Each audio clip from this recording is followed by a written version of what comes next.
Assalamualaikum warahmatullahi wabarakatuh. Selamat datang di BBC Budiono Pintar Channel. Jangan lupa tekan tombol like, beri komentar yang santun, dan subscribe. Terima kasih.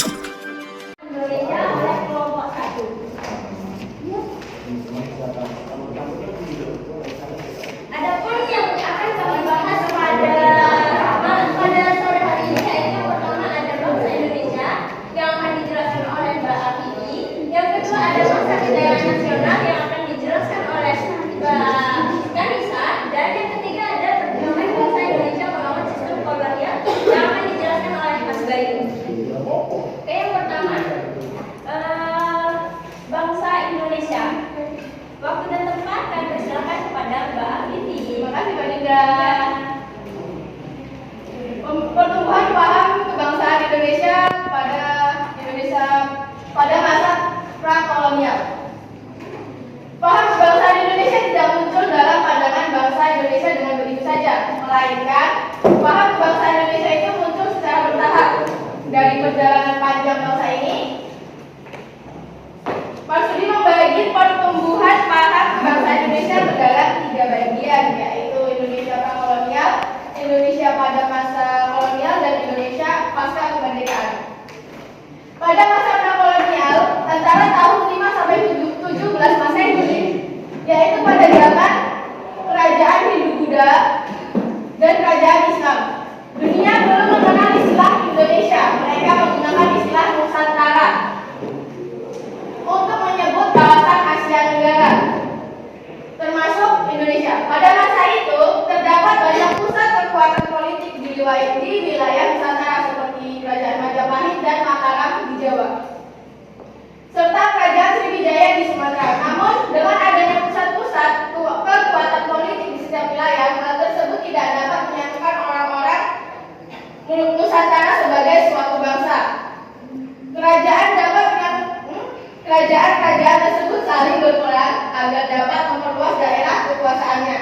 Paham yang mereka miliki pada masa itu hanya sebatas paham geopolitik, yaitu kesadaran bahwa mereka memiliki identitas yang sama-sama terletak di kawasan Nusantara, tapi mereka belum dapat dipersatukan sebagai suatu bangsa secara politik.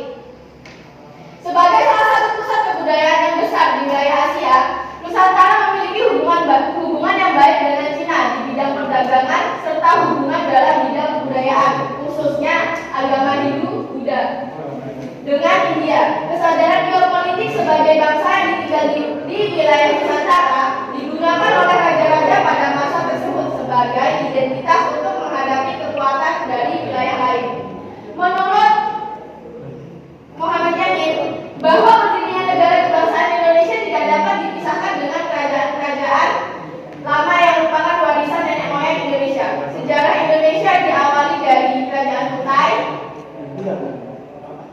Masyarakat Kutai menampilkan nilai-nilai sosial politik dan ketuhanan dalam bentuk kerajaan, yaitu kenduri, serta sedekah pada para brahmana.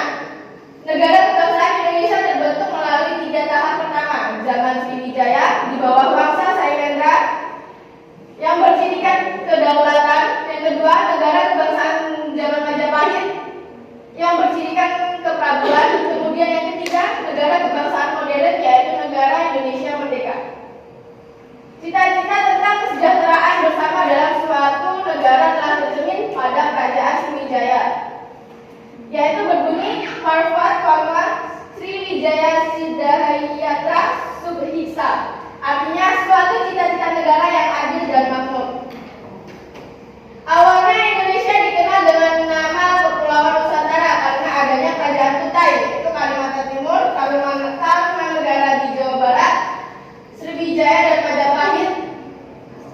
Kerajaan Sriwijaya dan Majapahit berhubungan dengan arti keterkaitan perumusan Pancasila seperti unsur-unsur berupa jiwa ketuhanan. Kemanusiaan, mereka suka melakukan kegiatan kemanusiaan, menjunjung tinggi sikap tenggang rasa, persatuan, yaitu cinta tanah air dengan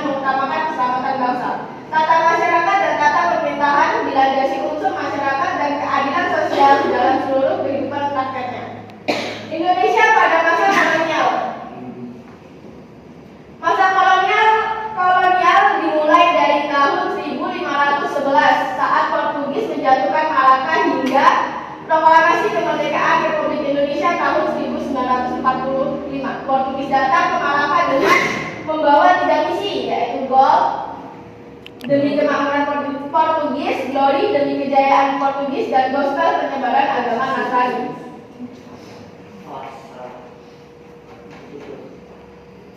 Sejak kerajaan-kerajaan di wilayah Nusantara sudah mencurigai kedatangan Portugis ke Malaka dengan kesadaran sebagai bangsa Nusantara. Mereka ingin mempertahankan wilayah Nusantara. Kedatangan Portugis ke wilayah Nusantara telah membawa banyak pengalaman baru bagi Nusantara dalam bidang kemiliteran. Nah, di sini ada pendapat menurut Muhammad Yamin. Masa kejayaan nasional ini berdiri pada abad ke-7 sampai abad ke-12. Di sini menurut Muhammad Yamin, berdirinya Negara Kesatuan Republik Indonesia tidak dapat dipisahkan dengan kerajaan-kerajaan lama yang merupakan warisan nenek moyang. Sejarah Indonesia diawali dari Kerajaan Kutai. Masyarakat Kutai menanamkan nilai-nilai sosial politik dan ketuhanan dalam bentuk kerajaan atau yang dinamakan Kenduri, serta sedekah kepada para brahmana. Nah, Indonesia terbentuk melalui 3 tahap, yaitu yang pertama zaman Sriwijaya di bawah bangsa Shailendra dari 600 sampai 1400 yang berdirikan kedaulatan.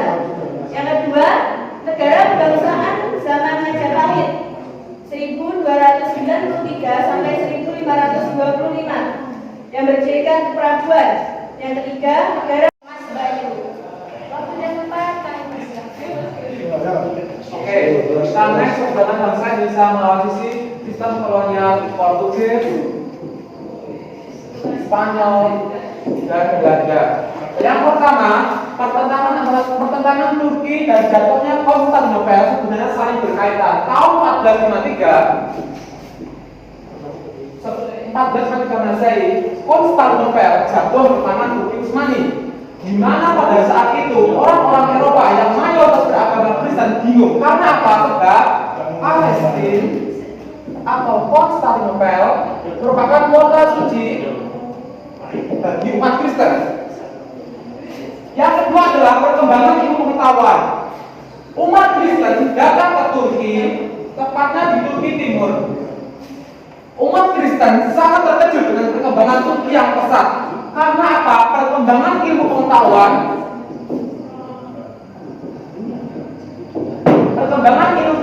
budaya dan politik Turki yang sangat pesat. Umat Kristen ketika datang ke Turki sangat terkejut karena apa? Bangunan Turki yang sangat megah. Oleh karena itu, umat Kristiani